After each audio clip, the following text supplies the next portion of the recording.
Hallux Rigidus. Hallux rigidus was originally described back in 1888, and the incidence is roughly 1 in 40 adults over the age of 50, with a mean onset of symptoms in around 51 years of age. That's a higher incidence in women and men, and at least 2/3 of these will have a positive family history with 95% bilateral presentation. Now, the etiology and biomechanics of this has been much described, and it's not necessarily important in terms of the board's review, but what is important is how the mechanics influence the area of the cartilage that is damaged.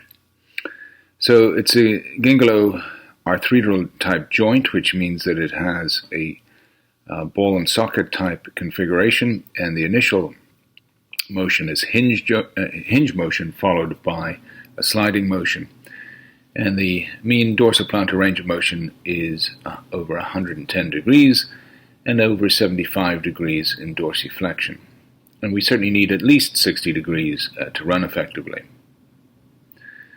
Most of the arthritic change, therefore, is seen in the dorsal aspect initially of this joint. The etiology of this is often related to trauma, turf toe, an axial injury, or microtrauma, oftentimes seen with osteochondral focal defects. And the indirect methods are TMT hypermobility, a long second metatarsal, a square-type joint, a metatarsus primus elevatus, and chronic inflammation. There is also some suggestion that there may well be a plantar fascial role in this. The symptoms are first ray and first MTP pain and swelling, shoe irritation from the dorsal chylus, and transfer of metatarsalgia with unloading of the first ray. You may also get dorsal skin irritation and pain over the dorsal cutaneous nerve. On examination, there's limited dorsiflexion and pain with a grind test. Now, Coughlin and Shurnas have classified this into not just an examination, clinical exam, but also a radiological exam. Grade 0 is 40 to 60 degrees dorsiflexion with 10 to 20% loss of motion, and radiographic findings are relatively normal, as are clinical findings. Grade 1, 30 to 40 degrees dorsiflexion, 20 to 50% loss of motion, dorsal osteophytes with minimal or occasional pain. Grade 2, 10 to 30 degrees dorsiflexion, 50 to 75% loss of motion compared to the contralateral side. We see medial osteophytes as well as dorsal osteophytes, flattening of the metatarsal head, and no more than 25% of the joint space is involved. Moderate to severe pain is a clinical finding. Grade 3, less than 10 degrees of dorsiflexion, 75 to 100% loss compared to the contralateral side, and we get increasing radiographic findings, including sclerosis, subchondral cyst, and narrowing of joint space. Patient characteristics of these are nearly constant pain and substantial stiffness, and grade 4 is complete loss of motion and constant pain. And these radiographs here show the various degrees of progressive arthritic change, demonstrating loss of joint space, dorsal osteophytes, and ultimate destruction of the joint. The relentless and progressive pathology. Conservative treatment is initially what all patients should be treated with chew modification, orthosis, activity modification, and the type of things that are asked in the board exams are carbon fiber inserts and Morton's extension are the usual types of orthoses. Non-steroidal anti-inflammatories are also useful. Corticosteroid injections can prolong the life of the joint. They are chondroprotective, not necessarily chondrodestructive in small amounts and infrequently used. And physical therapy with iontophoresis. But we see that ultimately most of these patients will end up with some form of surgical solution. Now, the surgical principles are the same as for any surgery: eliminate pain, improve range of motion, and address the underlying deformities. Surgical treatments can be largely divided into joint sparing and joint destructive procedures. The joint sparing are colectomy, proximal phalangeal osteotomies, and metatarsal osteotomies, whereas joint destructive procedures are resection arthroplasty, IPA, hemiarthroplasty, total joint, and arthrodesis. The joint-sparing procedures are typically the colectomy, first described in the 1930s, and up to 25% of the proximal, or rather the dorsal aspect of the metatarsal head are resected, as well as a small amount of the base of the proximal phalanx. Satisfaction rates of colectomy are very high, particularly in the grade 1 and grade 2 classification. Grade 3 and 4 have lower success rates. Improvement in dorsiflexion has been reported to be at least 20 to 40 degrees. What we have found, however, is that the long-term outcomes of these, and particularly in the higher grades, is around 6 to 7 years, and many patients will require a further procedure downstream from this, as this is a relentless and progressive deformity, and patients should be made aware of this. Now, less asked in the board exams are proximal phalangeal osteotomies. Moberg or Kessel-Bonnet is a joint decompression achieved by proximal phalangeal osteotomy, and where the apex is on the plantar surface and the base of the osteotomy is on the dorsal surface. And it will increase dorsiflexion, but it can shift the contact pressures plantarwards, as demonstrated by Delan's group. The Regnault enclavement joint decompressive osteotomy is rarely used and therefore rarely asked in any board exam. The big problems with this, when we resect a small amount of bone from the proximal phalanx to decompress the joint and then put back the bone and cartilage aspect of the proximal phalanx, the biggest concern is graft resorption, and so therefore it is very rarely used these days. First metatarsal osteotomies are also rarely used, but included here just simply for the sake of completeness, and I have not seen a board question asked on these. These are the Waterman Green and Youngswick operations, where again the underlying thought process is to decompress the joint by reducing the length of the metatarsal. The primary concern for this, obviously, is transfer metatarsal pain to the lesser metatarsals, or central metatarsalgia, and therefore typically these are not asked or indeed performed.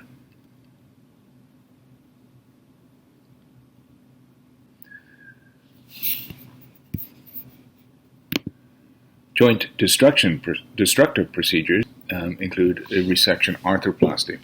The Keller arthroplasty is asked on the exam, and it is typically where we resect the base of the proximal phalanx, and we also perform a colectomy, and this is then left to free float. This is used in really community ambulators in an older population with less demand.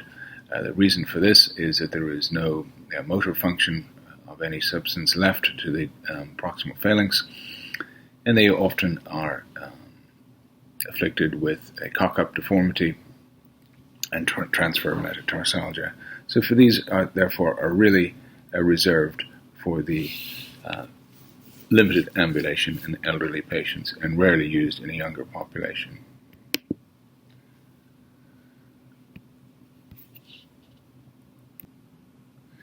Interpositional arthroplasty is a resection of the base of the proximal phalanx with the use of a spacer, either joint capsule, tendon, or indeed the newer interpositional arthroplasties are using biological grafts, including dermal grafts and other synthetic type grafts. This was originally described in the dancing population by Hamilton and further described by Walter Bone, where over 90% of patients had a good functional return to their previous level of activity, including patients involved in sporting activities. So interpositional arthroplasty has a good outcome. The concern is the long-term outcome. Like any joint replacement, there is wear on the interposed tissue, and ultimately these tend to fail in the long term. Hemiarthroplasty, therefore, on the proximal phalanx and on the metatarsal head have been used. These have fallen into some disfavor over the years. Steve Rakin's group has looked at the BioPro, which is a proprietary hemiarthroplasty on the proximal phalanx, and he has shown that about a quarter of these required revision, and again about a quarter of these did very well, with most people falling into the middle group, which were moderately successful. The success, according to Reitgen, is really based on the patient functional demands and also on the patient's expectations going into surgery. Similarly, when the metatarsal head hemiarthroplasty is used, there have been concerns about countersurface wear, loosening and osteolysis around the implant, shortening of the ray and stiffness, and so therefore these are controversial indications to hemiarthroplasty with lower demand patients who are refusing a fusion. Recently, there has been interest in a hydrogel hemiarthroplasty implant. This is single construct composed of polyvinyl alcohol, and it mimics cartilage. It's elastic and compressible and has very low friction, and it has been supported by level 1 clinical evidence.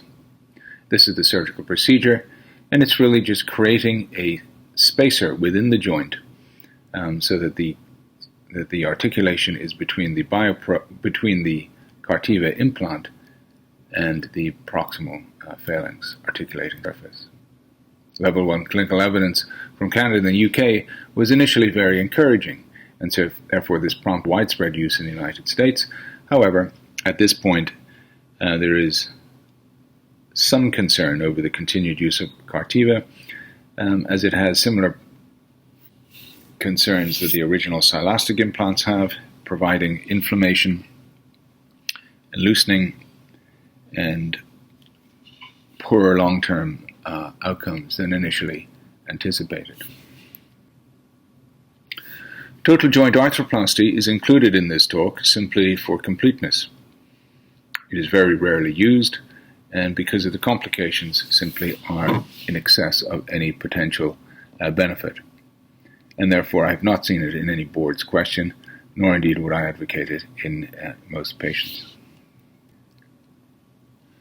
Arthrodesis is the standard of care, particularly for higher grade 3 and 4 pathology.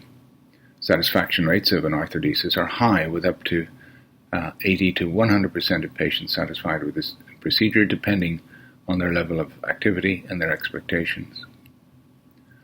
Arthritic change in the IP joint is seen in up to 15% of cases, but this is rarely symptomatic. Success on this is related to the position that the joint is fused or arthrodesed, and typically we like to have at least 10 degrees of dorsiflexion and 10 degrees of valgus. Previously, there was some discussion of putting female patients into a greater degree of dorsiflexion, allowing them to use high-heeled shoes. That is no longer the case, and most patients now are treated with simply 10 to 15 degrees of dorsiflexion. In a review of 53 patients over 3 years, preoperative sports activities were reestablished in over 90% of patients in a report by Brodsky. So therefore, in a grade 3 to 4 arthritic joint, in an athlete, the most likely board's answer question to this is either interpositional arthroplasty or arthrodesis, with good functional outcomes being reported in both. Now, there are complications of first MTB arthrodesis. Non-union is reported in up to 10% of patients, and 30% of these are asymptomatic. This can be revised with bone graft. Over time, however, if this patient has had a previous arthroplasty or hemiarthroplasty, or indeed interpositional graft, where there is substantial loss of length of the proximal phalanx, an intercalary graft is recommended. Care has to be taken with intercalary grafts, and bone osteogenesis must be considered carefully, as there are two surfaces requiring fusion. And this may be a place where demineralized bone matrix, or indeed other bone augmenting proteins, can be used. Malunion is more common. Either excess dorsiflexion or excess plantar flexion or excess valgus can all be seen. Excess dorsiflexion often results in pain in the IPJ, as the distal phalanx needs to hyperplantarflex to engage the ground. Excess plantar flexion of the MP joint causes pain at the terminal tuft, whereas excess valgus once again causes pain in the DJD. To reduce the risk of non-union, or indeed malunion, we use a dorsal plate with a compression screw, and this is stronger than the traditional cross-screw fixation, and the dorsal plate allows for correct anatomic positioning. Typically, we allow around 6 millimeters clearance under the tip of the toe, using a toe plate at the time of surgery to assess the amount of true dorsiflexion.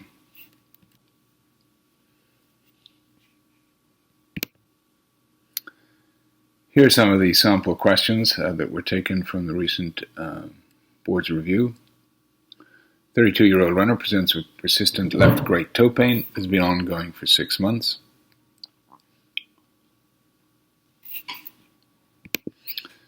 Now the patient decides to undergo a dorsal colectomy, and at the time 30% of the metatarsal head is resected, but the surgeon is unable to achieve anything more than 20 degrees of dorsiflexion.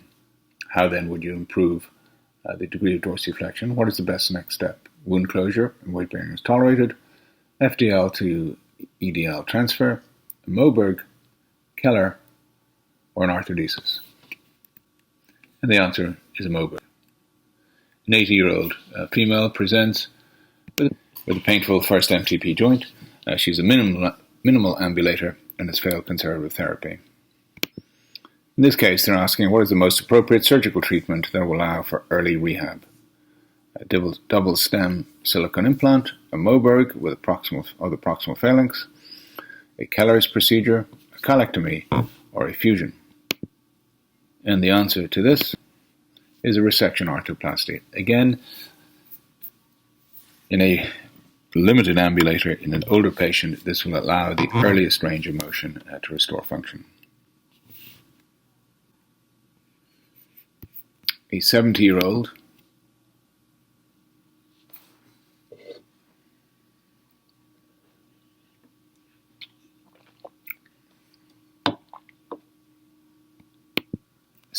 sedentary female underwent silastic implant of the first MP joint 15 years ago. She now has pain, swelling, and the erythema of the MP joint. She's afebrile. She has a normal ASR, CRP, and white count, and her erythema resolves with elevation. Non-steroidals and activity modification have failed to provide relief. And what is the next best treatment for her painful toe? Removal of implant and synovectomy. Silastic implants, as in the MCPs of the hand, have been useful in the short term. However, the siliconitis and profound inflammatory response in some patients have now obviated their use in general, so they're very rarely used any longer. 45-year-old carpenter reports pain during terminal dorsiflexion and restriction in range of motion. An X-ray reveals that he has mild arthritis of the first MP joint and a proximal dorsal osteophyte. He has tried conservative therapy, and so they're asking what is the next appropriate intervention at this time, and colectomy, which has been useful in over 80% of patients for this type of grade 1, grade 2 Hallux Rigidus. Thank you very much for your attention.